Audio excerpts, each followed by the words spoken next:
Go to Cetus, and complete bounties, until you have at least 1,000 ostrom standing. And mine at least 10 iridite.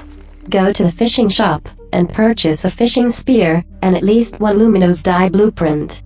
Luminous dye is not necessary, but incredibly helpful. Equip your fishing spear, and build luminous dye at the foundry.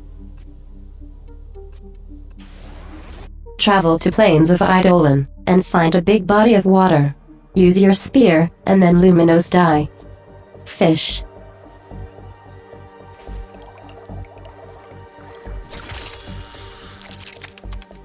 Return to fishing shop in Cetus. You can trade your fish for standing, transform it into resources or use it to create trophies.